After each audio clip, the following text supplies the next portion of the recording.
Hello, everybody. We're just going to give it another minute or so for people to come into the meeting, and then we'll kick it off.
Hello, everyone. So we're about to get started. I think at this time, Steve Mazur, Chief Engineer of SJTA, will kick off the meeting. Good evening. My name is Steve Mazur. I'm the Chief Engineer for the South Jersey Transportation Authority. We are the owner and operator of the Atlantic City Expressway, running 44.2 miles from Route 42 in Gloucester Township to Atlantic City. As part of our capital program, we've begun design efforts to explore widening the last remaining section of the expressway to 3 lanes in each direction between milepost 31.6 in Winslow Township to milepost 44.2 at Route 42 in Gloucester Township. This process started with the concept development phase, and our engineering consultants from STV Incorporated and PS&S LLC were engaged to complete this effort. We're excited to have this opportunity to share our findings on the project with you this evening and appreciate you taking the time to hear more about the project. With that, I'd like to introduce Mark Prime from STV, who will be presenting the findings of the concept development phase and the preliminary preferred alternative for the project. Thanks, Steve. Hi, everyone. My name is Mark Prime. I'm with STV. As Steve said, we are providing the professional services for the concept development phase of the project. But before I begin, I'd like to ask Alexis Williams to go through a few housekeeping items for this meeting. Go ahead, Alexis. Sure. Good evening, everybody. Welcome. Just wanted to go through a few housekeeping meetings before we get started. Please note that tonight's meeting is being recorded. It will be placed on SJTA's website following the meeting. We ask that everyone holds their questions and comments until the end of the presentation. At that point, we'll open it up for a Q&A session. Please note that everyone will be muted during the presentation. And if you do have a question or comment in the Q&A portion, please use the raised hand feature at the top of your screen. And that'll indicate that you'd like to verbally ask a question, and we'll unmute you. If you're on the phone, you can press *5 to raise your hand and press *6 to unmute. You can also type questions in the chat box. Please note the chat box is currently muted during the presentation. We will open it up and unmute it after the presentation's finished for the Q&A. You'll see that we have sign language interpreters on the meeting. If you do need to ask a question in ASL, please indicate that by typing it in the chat box, and then we'll direct you to coordinate with them. And we also have a Spanish interpreter available tonight. If you have to ask a question in Spanish or a comment in Spanish, she can assist you with that as well. Thank you, Alexis. To Mark. Yep. So I'm going to quickly go over the format of this presentation so that you know what to expect. We're going to go over, provide an overview of the project. We're going to talk about where we are in the project life cycle between now and when the construction is finished. Where are we now and what are the next steps? We're going to discuss the purpose and need of the project as well as the goals and objectives. At a fairly high level, we're going to discuss the alternatives that were developed, but then we're going to dive into deeper detail into what is the recommended preliminary preferred alternative. And we'll finish up by talking about the project schedule, and then open up for Q&A and feedback. So for a project overview, the Atlantic City Expressway was constructed from 1962 to 1965, and through multiple construction packages since then, the expressway has been widened to add additional lanes from Atlantic City up until milepost 31.6, which is around the Route 73 interchange in Winslow, New Jersey. Beyond milepost 31.6 going to the west towards New Jersey 42, it's an existing 2-lane section, both eastbound and westbound, and that's about approximately 13-mile stretch. The adjacent land use is predominantly residential and open space near the project.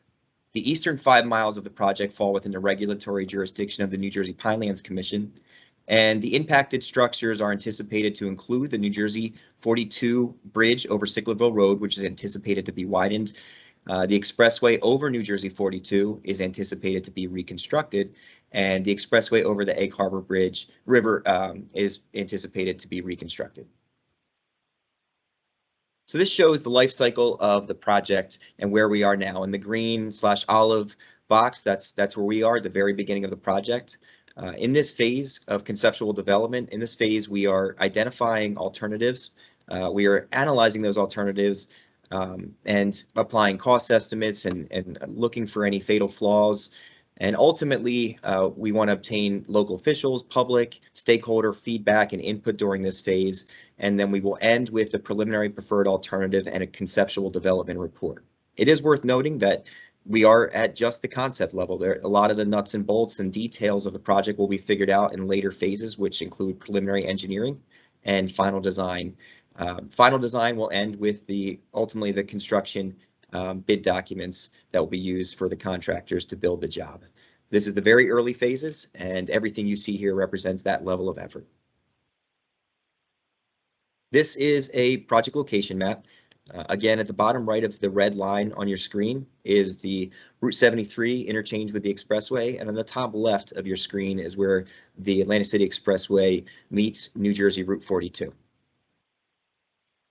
So the purpose of this project is to improve the overall traffic operations and general safety along the corridor while minimizing impacts to the right-of-way, environment, and structural impacts. The need for this project is to alleviate reoccurring congestion, which for the Atlantic City Expressway typically occurs during peak summer periods. The reoccurring congestion, combined with some of the geometric complexities at portions of this project, especially near the New Jersey 42 interchange, do result in an excessively high number of rear end and side swipe crashes. Additionally, the level of service is poor and operates at a level of service E. Level of service is something that we'll discuss a little bit further and translate what that means to the traveling public. But it is currently poor, and it's expected to get worse over the next, every year it's going to get worse until the design year of 2045. So we don't want to build something tomorrow that doesn't work well 5 years from now. We want to have a longer term approach. So we pick a year in the future and we analyze the level of service against what exists now and what it will be if we do nothing and compared to the alternatives. And we'll go into more detail in that. So some of the goals and objectives is to mitigate the summer traffic congestion along the corridor. We want to create a safe corridor for all of the Atlantic City Expressway users. The project aims to improve the quality of life for the residents and businesses along the corridor and the feeder roadway network, particularly during those summer months. We want to avoid and minimize adverse impacts to sensitive environmental and cultural resources. And ultimately, we want to implement a cost-effective and financially feasible alternative. So this project can really be broken down into two different types of projects, because the Route 42 interchange with the Atlantic City Expressway is much more geometrically complex, and therefore the alternatives for that area, that roughly 1 mile stretch there, are treated fairly independently of the alternatives for the rest of the main line, which is the eastern 12 miles of the 13-mile section. So I'll start with the 42 interchange, and again, we'll show you plans and roll plots that show this further, but at a high level, if we're adding a third lane onto the existing expressway 2-lane section in each direction, when we get to 42 heading westbound, we have to find a way to tie that additional lane into the existing New Jersey Route 42. So we developed 3 options. One is to drop those lanes sooner than the interchange, meaning If you're traveling westbound on the expressway heading towards New Jersey 42, do we carry the 3 lanes through the interchange and onto 42, or do we stop before? The first option drops those lanes before the interchange. The second option carries those 3 lanes each direction through the interchange. And the third option prioritizes the eastbound and traffic and provides 3 lanes heading eastbound, but maintains the 2 lanes heading westbound. There's an asterisk next to option number 2, because that, for reasons we'll present in the following slides, is the recommended preliminary preferred alternative and provides the greatest level of service improvements for the project. Now, separate from that, any of those options above can be combined with any of the options below, which is A, B, and C. The remaining 12 miles that I mentioned is fairly linear and typical. So whatever you're doing in 1 mile, you're going to be doing the next mile. There's not many differences. The roadway will go further, the 2 bounds will go further apart from each other and they'll come closer together, but essentially the approach to the widening will be the same. We can either go to the inside. So if you're riding on the existing 2 lanes of the expressway, are we widening to the left of, which is towards the median in the direction of traffic, or are we widening to the right, which is to the outside of the right of way and away from the median? The reason there are two inside widening options is simply that the option B also improves the acceleration deceleration geometry of the ramps at each of the interchanges. So options A and B are really the same. We would be widening to the inside towards the median, and but B includes additional improvements at the 3 interchanges with the XL decel lanes. So with this section of the expressway, alternative B provides the least environmental impacts and the best level of service, and we'll go into further detail. So the combination of 2 from above and B from below, 2B, that is the preliminary preferred alternative that we're going to go into some more detail on. So focusing on the alternatives 1, 2, and 3 for the New Jersey 42 interchange with the Atlantic City Expressway, what you see here is a graphical depiction of what we call level of service, which graphically depicts essentially traffic density and therefore congestion. Level of service A, for example, in green, is stable near free flow traffic. If you go down the list a little bit further, the light green level of service C, that's near stable, or that is the stable near flow traffic. Forgive me, the A is free flow. So A through C are you're moving very well on the expressway. There's very little to no slowdowns. Once you get to D, E, and F, you're starting to experience significant slowdowns. E is unstable traffic flow, and F is a complete breakdown of the traffic flow. So where you see the red, that represents complete slowdowns and breakdown of traffic flow. Where you see the dark green, that's the most free-flowing traffic patterns. So on the left, that's the existing condition during a peak summer day during the interchange on the expressway.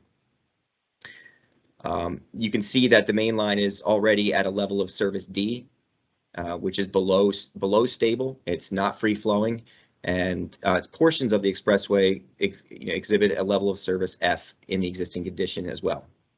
If nothing were to be improved, and we looked at traffic projections for the year 2045, that's what the second image depicts. And you can see that doing nothing, the projected traffic counts will cause a much degraded level of service on the expressway and on New Jersey 42. So again, the first picture is existing. The second picture is the existing condition projected out with traffic counts into the future. So the following 3 images, alternatives 1, 2, and 3, they should be compared to the no-build second picture, because they are projecting the traffic counts out to the future and using the improvements I laid out in the previous slide, where we carry an alternative 1, we carry 2 lanes through, which is similar to the existing condition, but we improve the lane drop scenarios on the westbound roadway on 42. So we do make operational improvements, but without adding the 3rd lane and carrying it through the interchange, it's not enough to stop that level of service degradation that you see in the no-build 2045 condition, especially heading eastbound. Alternative 2, we're carrying 3 lanes through each bound through the interchange in each direction, and that alternative provides the best level of service and reduces the congestion the most out of all of the options. Again, that is projected for the year 2045. And alternative 3 is the difference between alternative 1 and 2, in which there's a third lane added headed eastbound onto the expressway, but there's only a 2-lane section heading westbound. And while that does provide improvement, it's not nearly the improvement that alternative 2 provides. So this is a graphical depiction of why alternative 2, 3 lanes through in each direction on the expressway in the future condition, provides the best level of service for the traveling public on both New Jersey 42 and the Atlantic City Expressway. An incredibly important consideration in any project, and especially this one, is safety. In order to analyze the safety considerations, we look at crash data from 2010 to 2019 in this case. What you see on your screen, again, is focused on New Jersey 42, but this analysis was performed for the entire expressway. The images you see on the aerial represent different types of vehicle crashes, which are primarily same direction rear end and same direction side swipe crashes. And you can see this is what we would consider a significantly high number of crashes near the 42 interchange, and it's largely driven by the merge conditions, and those merge conditions will be improved as part of this project.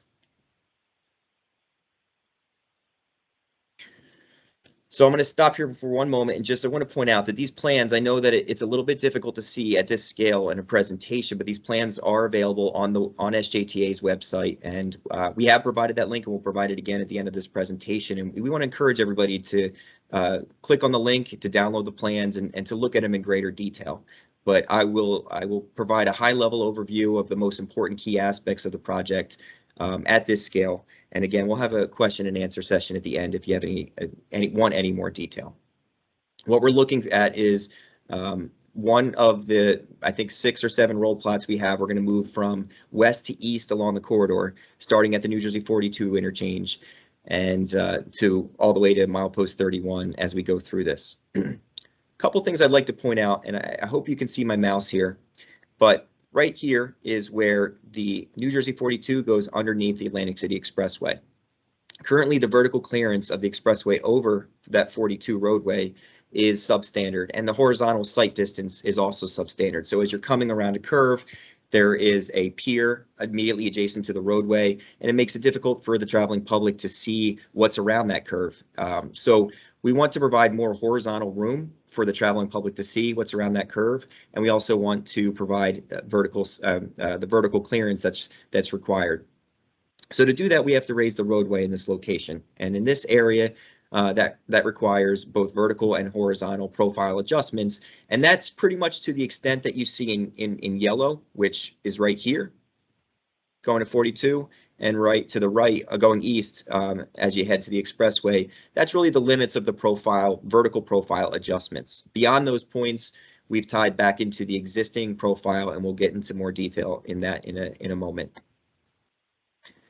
One other thing to point out is that the blue shapes on the drawing represent stormwater management basins that are proposed to treat the additional runoff from the additional impervious surface.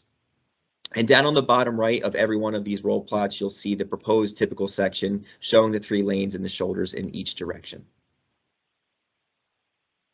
So before we go on to the rest of the expressway, which I mentioned before is fairly linear and typical, I wanted to show you a typical section. So in this typical proposed section, I'm going to use my mouse again. Right here, these 2 lanes in each bound, that's where the existing 2 lanes are.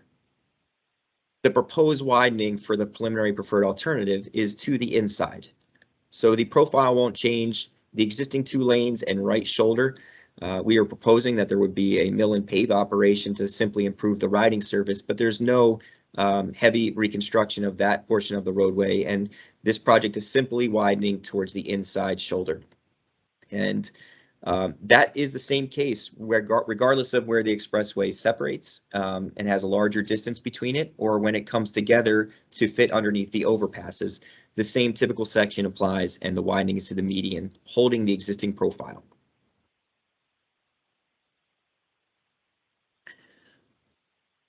So this plan is immediately east of the previous plan we just showed, and it follows the everything we're going to show you from now on out follows the scheme of that typical section I just showed you, where the widening is to the inside, the existing 2 lanes remain where they are.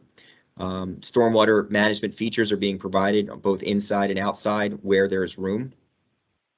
I do want to mention that on the right is the Berlin Cross Keys Road, right here, the Berlin Cross Keys Road. And similar to every other overpass structure on the project, we do not anticipate having any impacts to the overhead bridges. The proposed typical section, 3-lane section with shoulders, can fit underneath these bridges. There will be no impacts to the structures themselves. One other thing to note before moving on, and this is also similar for every other interchange, and you can see this in more detail if you look at the plans, but all of the interchange ramps will have XL decel lane improvements. In essence, we're providing additional length and better geometry to provide safer travel to and from the expressway at every interchange. So while the work is predominantly done in the median, there will be locations at 3 of the interchange where the XL decel lanes are improved. This is the next section to the east. We're looking at Williamstown Road to the middle right of your screen. And it follows the same process, from widening to the inside, stormwater management basins placed where they can fit, and XL decel lanes provided at each of the on and off ramps for the Williamstown Road interchange. And again, now we're looking, this is not an interchange, but this is where the expressway crosses underneath Malaga Road, and there are also no impacts anticipated to Malaga Road. Now, this is where, from Malaga Road to the east, this is where the New Jersey Pinelands jurisdiction comes into play. And it's also where the expressway is fairly low and flat and surrounded by wetlands on both the north and south, and sometimes the median. So it's a more challenging area to find locations to treat the water, and you'll see less basins shown in the next mile or so because of that. And we'll talk a little bit more about the stormwater constraints and assumptions as we go forward. Similar to before, widening to the inside, you don't see too many stormwater management basins proposed here because it's low-lying and fairly wet on each side. And then you'll see the interchange in ramp improvements, XL decel lane improvements on West Fleming Pike. And this is where we reach the other limits of the project, the eastern limits of the project. The interchange you see in the middle is Route 73, and this is where the expressway is currently a 3-lane condition. There are a few cantilever sign structures that are currently there that will be removed. They currently indicate where the lane drops are happening as you head westbound, and they will no longer be necessary if there's a 3-lane section continuing from this point heading west. One thing I would like to note before moving on, all of what you just saw has been analyzed from a construction staging perspective, including the Route 42 interchange. And at a conceptual level, it's been determined that this project can maintain 2 lanes of mainline expressway traffic in each direction, open at all times at each phase of the project, including the areas where we're changing the profile, and the access at each one of the interchange ramps will also be maintained. So this slide covers some of the stormwater management considerations. The applicable rules are listed at the top. The site limitations include the significant wetlands and streams, the shallow seasonal high water table, and adjacent development and roads. So really what that means is this project is aiming to stay within the right-of-way of the Atlantic City Expressway, but within the right-of-way of the Atlantic City Expressway, there are significant amount of wetlands, and you can't place a stormwater management basin in a wetland. You also have challenges placing stormwater management basins where there's seasonal high water tables, because we need to treat the water. And if the water table's too high, we can't put the basin there. And because the expressway is low-lying, those are significant site limitations. And we obviously do not want to impact the adjacent roads or developments. So there are challenges associated with where we find places to treat the stormwater. But the general approach, however, is to place new stormwater features adjacent to the roadway where we can, to incorporate green infrastructure, to retrofit existing drainage ditches where feasible. Waivers are anticipated and will be requested, and off-site treatment is anticipated. Environmental considerations. So this project will be permitted through the New Jersey Department of Environmental Protection and the New Jersey Pinelands Commission. And some of the primary considerations include the Freshwater Wetland Protection Act rules, the Flood Hazard Area Control Act, the No Net Loss Reforestation Act, and Pinelands Comprehensive Management Plan. Additional considerations include cultural resources. Archaeological impacts are not anticipated on or off-site. However, additional study of the Atlantic City Expressway itself will be performed because the expressway is over 50 years old itself, and a study will be required to determine its eligibility as a resource. For noise and air quality, at this point in conceptual design or development, it is detailed studies, noise studies have not been performed. However, sensitive receptors have been identified. What that means is essentially we've identified locations where we will have to study noise further. That detailed study will be performed in preliminary engineering, and that will decide whether there is required, noise abatement is required and where it's required if it's determined to be. And so the noise abatement can be noise walls, but it could also be earth and berms and things like that. But we don't know where they would be or if they are going to be required yet. And that will be in the next phase of the project. Right-of-way considerations similar to what I mentioned before, the stormwater requirements and environmental mitigation due to the wetland impacts will require off-site remediation, but those locations have not been identified yet, and they do not necessarily need to be adjacent to the expressway. This slide is showing the schedule. Conceptual development is anticipated to end next month in March of 2022. Preliminary engineering will commence shortly after and carry the project through 2023. Then it'll go to final design 2024, and construction is anticipated in 2025 to 2027. The construction duration could vary based off of the number of construction packages. That hasn't been determined whether it'll be 1, 2, 3, or more construction packages, and we'll have to figure out the phasing of those construction packages. But this is the current assumption of the schedule for design and construction. So I mentioned before that we would like you to look at the plans in closer detail, download them from the website, and we really would welcome you to provide comments to us. And if you could do so by no later than March 2nd, that would be great. You can send your comments via email to the Atlantic City Expressway Study at stvinc.com or to the attention shown below, which is STV Incorporated, Alexis Williams, 1818 Market Street in Philadelphia, PA. You can also visit those plans at the website shown there or contact the Chief Engineer, SJTA Chief Engineer Steve Mazer at any time.